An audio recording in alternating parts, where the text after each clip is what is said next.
Hello, this is News Live on Viewer Television. I am Ikioma Atuong. The headlines. President Buhari arrives in Saudi Arabia for investment summit. And Governor Simon Lalong says insecurity in Plateau State is exaggerated. Plus, Afghans sell daughters as hunger and poverty bites. Now, President Muhammadu Buhari arrived in Riyadh, Saudi Arabia, where he will be attending the Future Investment Initiative Institute Conference. Senior Special Advisor to the President on Media and Publicity, Garba Shehu, stated that the President will arrive at about 11:50 p.m. He said the President was received at King Khalid International Airport by the Deputy Governor of Riyadh, Prince Mohammed bin Abdulrahman Abdulaziz.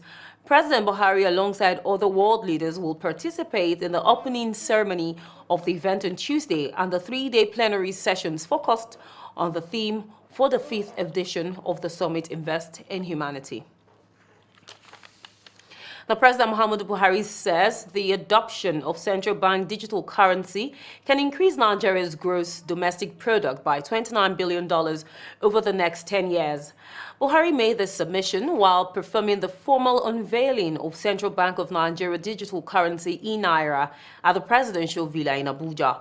He said that by the introduction of the e-Naira, Nigeria had become the first country in Africa and one of the first in the world to introduce a digital currency to its citizens. The president said there were specific benefits of the digital currency that cut across different sectors of the economy. According to the president, a handful of countries, including China, Bahamas, and Cambodia, have already CBN, Nigeria has, and certainly the best in Africa, which is befitting to the country as the largest economy in Africa. It is to your credit, Your Excellency, that Nigeria has the best payment system in Africa today. With growing interest in central bank digital currency, CBDC, around the world, the Central Bank of Nigeria commenced extensive study, consultations, identification of use cases, and the testing of the CBDC concept in a sandbox environment as far back as 2017. The objective of the research was to establish a compelling case for the adoption of a digital currency in Nigeria to enable a more prosperous and inclusive economy for all Nigerians. Following the completion of the preliminary work, our researchers and experts at the CBN were able to clearly establish that a digital currency will drive a more cashless, inclusive, and digital economy and will complement the gains of previous policy measures and a fast-growing payments platform in Nigeria. As such, the CBN decided to implement its own CBDC and to name digital currency the e-Naira.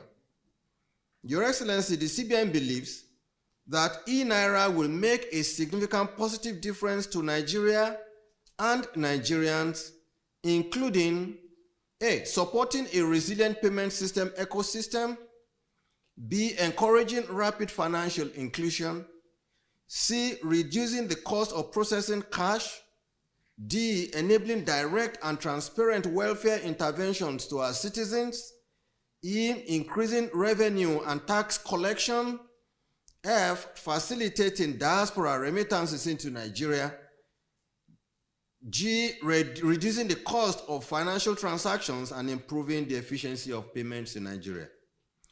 Therefore, the e-Naira is Nigeria's CBDC, and it is digital equivalent of the physical Naira. As the tagline simply encapsulates, the e-Naira is the same Naira with far more possibilities. The e-Naira, like the physical Naira, is a legal tender in Nigeria and a liability of the Central Bank of Nigeria. The e-Naira and Naira will have the same value and will always be exchanged at 1 Naira to 1 e-Naira. To de-risk the process, Your Excellency, the CBN has given careful consideration to the entire payments and financial architecture and has designed the e-Naira to complement and strengthen these ecosystems and have implemented secure safeguards and policies to maintain the integrity of the financial system. And President Muhammadu Buhari has urged foreign envoys in Nigeria to be guided by diplomatic practices to ensure that their activities remain within the limits of their profession. The president stated this when he received letters of credence from the ambassadors of Japan, European Union, Burundi, Denmark, Finland, Ireland, Cape Verde, France, Qatar, and high commissioners of Sierra Leone and Ghana at the State House in Abuja. President Buhari told the envoys that they were assuming diplomatic responsibilities in Nigeria at a very interesting political period. The president also told the newly accredited envoys that he looked forward to a more robust relationship with each of their countries. Speaking on behalf of the ambassadors, the Japanese ambassador expressed the readiness to strengthen existing bilateral relations with Nigeria. Permits. As you settle down in the face of these developments, it is my hope that you will also be guided by diplomatic practices to ensure that your activities remain within the limits of your profession. Nigeria is open to more foreign direct investment in education, health, transportation, and agricultural sectors. It is my hope that we can all work together to expand our bilateral relations, especially in wider trading and cultural contacts. It is my hope that as you settle down to your responsibilities of promoting unity, amity, enhanced understanding, better economic opportunities, and the pursuit of peace between your respective countries and the federal government of Nigeria, you will make it a point of duty to appreciate our country's diversity as a source of not only pride but advantage, as we are definitely stronger together. My counterparts are willing to strengthen the already existing cordial relation between Nigeria, Japan, and their respective countries and the institution hereby represented. It would also be an honor for us during our tour of duty to explore ways that we can work together to defeat the COVID-19. Now, President Muhammadu Buhari has sworn in 2 new commissioners of the Independent National Electoral Commission. Special advisor to the President on Media and Publicity, Femi Adesina, disclosed this in a statement. Adesina said the 2 commissioners, Professor Mohammed Sani Kala of Katsina State and Professor Kunle Cornelius Ajayi of Ekiti State, are part of the 6 cleared by the Senate in July this year. According to him, recall that the President Buhari had on September the 15th, 2021, sworn in 3 of the declared national commissioners.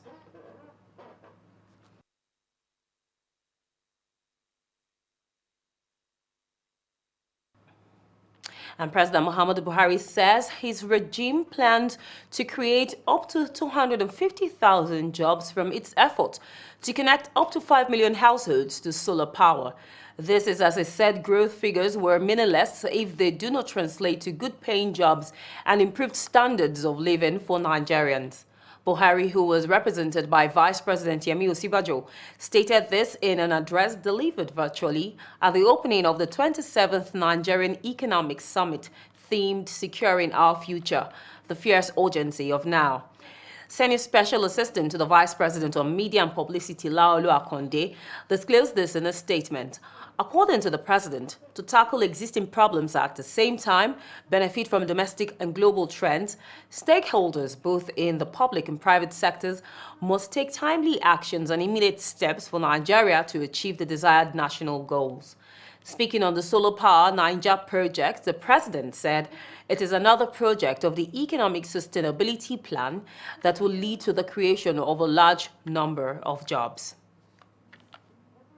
Now, the Kogi State Commissioner for Environment, Chief Victor Omofaye, said the effect of the COVID-19 pandemic had led to environmental challenges and unemployment in the country. Omofaye disclosed this at a one-day workshop organized by the Environment Media Correspondents Association of Nigeria in Abuja. According to him, the COVID-19 pandemic influenced significant global crisis, and the greatest effects were being experienced by the poor, public and civil servants, including the private sector. Also speaking, Rufus Agbebe, Director General of the National Biosafety Agency, said the relevant stakeholders should be holistically involved in security, economy, science and technology activities to drive the new environmental sector. Socio-environmental crises such as the unemployment, closure of markets and factories, hunger, increasing poverty levels, social violence such as increased rate of rape cases, civil unrest, climate change, environmental degradation, increasing generation of waste and land grabs, among others. It is very pertinent to know that the environment is very patient and absorbs both natural and anthropogenic activities, but never forgives and gives back severely to the offender. Arguably, man through various anthropogenic activities has done more harm than good to the environment. The activities of man will continue to tamper with the natural environment endowed us by God. And we as humans, God will equally give to us intellects, the knowledge and what it takes for us to come up with innovations that will ensure that the environment is safe for all of us. As writers, as men of pen, you must do what you need to do for the interests of your country. This administration has put in place what needs to be done to protect the citizen, to provide for the citizen, to expand the economy, to ensure farmers have better harvests. They also have income. They live normal lives like any of us. Let nobody mislead you. You as journalists, you know a lot, and you can seek information. Don't use your media as a source of misinformation and also causing panic in the society. And now a team of cohorts of the Female Reporters Leadership Program of the Wole Soyinka Center of Investigative Journalism have called on journalists to prioritize women in reporting stories. This formed the cruise of the one-day capacity building training organized by the Blessing Tuno, a 2021 cohort of the program at Viewer Television headquarters in Abuja. Viewer Television's Joy Malik reports. The Wole Soyinka Center for Investigative Journalism set up the Report Women program, which seeks to intentionally increase the quality and quantity of reports about girls and women in the newsroom. These three journalists are part of numerous female reporters who have been trained to mainstream girls and women in news reporting by raising conversations and influence a change in the reality. The one-day capacity building training revolves around the themes, the journalist you ought to be, and the dynamics of reporting women. The training commenced with a pep talk from a conflict reporting journalist, Amaka Okoye, that fired up in the participants the need to be deliberate in being a journalist. That's the conversation that, human resource persons, managers in newsrooms must have to have. If you identify that this is Dorcas' strength, put Dorcas in that place, because when Dorcas begins to blossom, it's not just Dorcas who's blossoming, it's VIEWERTV who's blossoming, because you're deliberate and intentional in putting Dorcas in that place where she will blossom. Amaka also said, as a journalist, you should be able to take risks and enhance reputations. And as a conflict journalist, you should be able to represent the people. Delivering her talk on how to report women and girls, a multimedia journalist with the BBC, Doshima Abu, dissects various scenarios that consider positive, negative stories about women and girls. This, she says, will bring solutions to the problems of gender-based violence and inspire other young women to emulate the successes recorded by others. In an era where everything you're doing can be displayed on social media and everybody can see what you're doing. Sure. So what are your dreams? What do you want to do? We are representing a voice. We think that women should be focused in our news reporting. And what the experiences of families like who have gone there. Okay, fine. Now, how do we tell this story? Who do we tell this story through? The interactive nature of the workshop elicited questions from participants and insightful answers from the resource persons. Do you have to study journalism to become a journalist? Or can you just go into journalism because you love it? If you have the passion, it will be good, of course, that you get some training because that helps you. Hey, I would have said, let's talk about, we're doing women, isn't it? How to report women. But I also want to encourage and motivate us. Bearing in mind the gender makeup of the participants, the convener and co-host of the workshop, and Channel's TV correspondent pins out that the training also aims at raising male heroes who stand for women. And we cannot achieve this with only women. We need male heroes. These days we are telling women to raise their boys properly. You don't raise your boy believing that he can beat a woman, with all those feelings of entitlement and all of those things. So it starts with the men, actually. It is a campaign that cannot go anywhere if the men do not support. The training rounds up with a resolution to ramp up stories about women and girls. Is there something popping in your head and I'm not saying story idea, I'm just saying idea, just any issue that you think you guys can work on, that we can help you tidy up. A presentation of a book on journalism by the team of co-hosts and photo sections with VIEWERTV management and staff. Jay Malik, reporting for Viewer Television. And when NEWSLIVE returns, the Nigeria Labour Congress has cautioned the federal government against the use of force in the enforcement of workers' vaccination. Details of this and more comes to you shortly after the break. Do join us again.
My name is John Matake.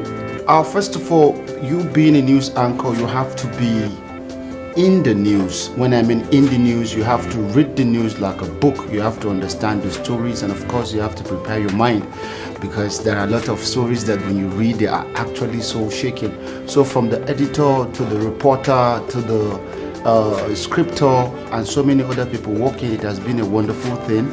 You juggling up and down, meeting different people, sharing ideas on how to actually put this wonderful piece of work to the public. It has been a wonderful experience. And you get to hear stories that are actually so shaking. It takes a lot for you to be able to understand or absorb some of the frightening news you read. And of course, it opens your mind for you to understand that there is a lot that needs to be done in the part of the government and the problems of the masses.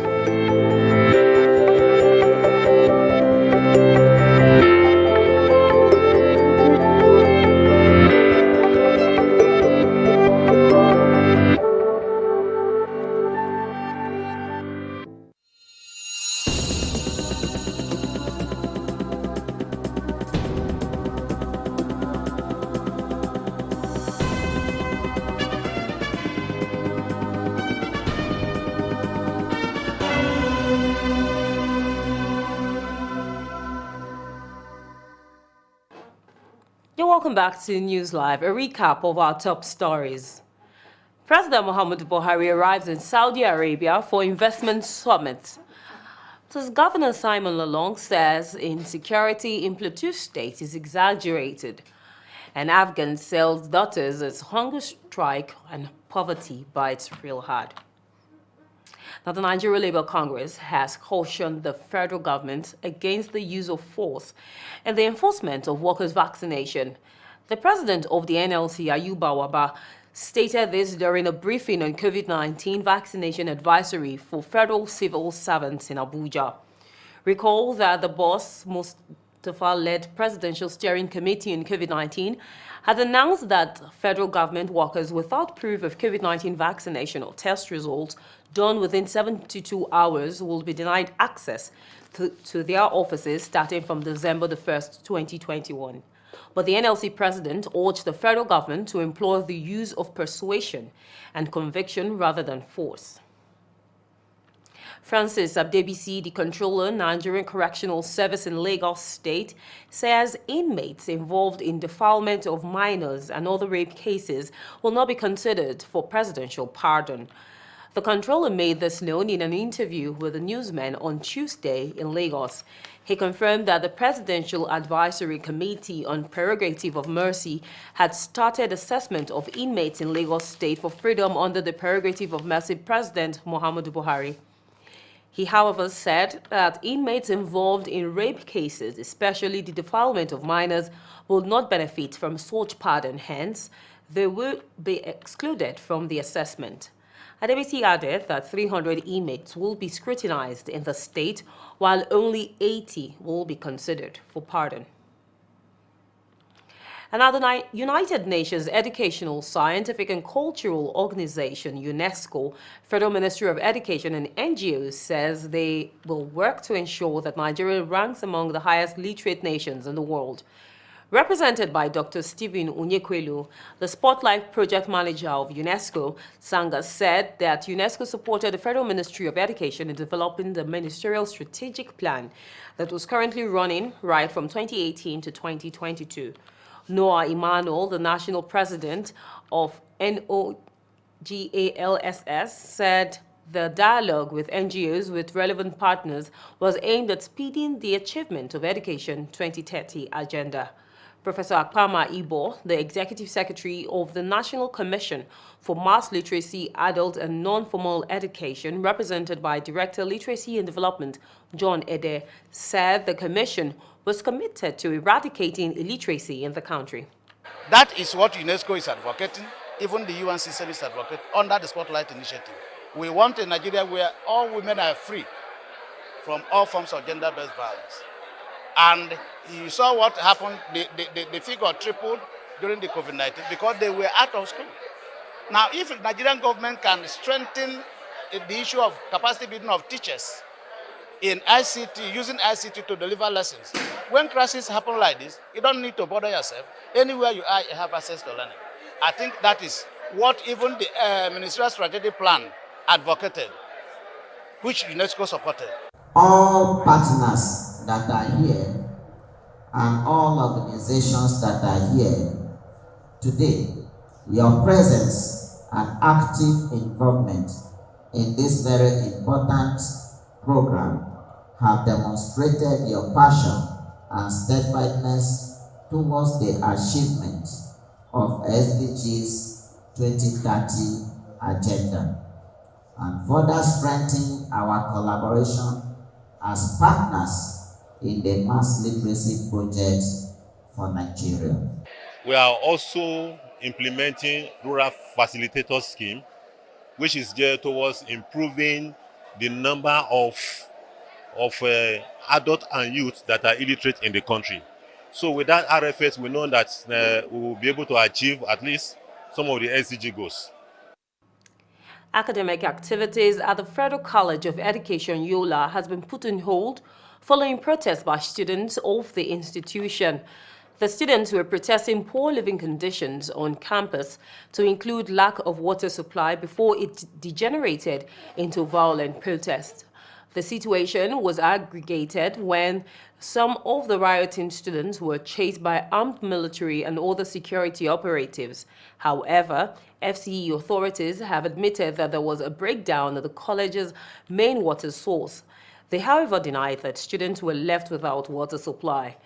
The registrar of the college, Ahmed Gidado, said the water scarcity was caused as a result of the breakdown of the main industrial borehole supplying the water needs of the entire school. He said the school management swung into action on hearing about the water challenge yesterday, which was on Monday.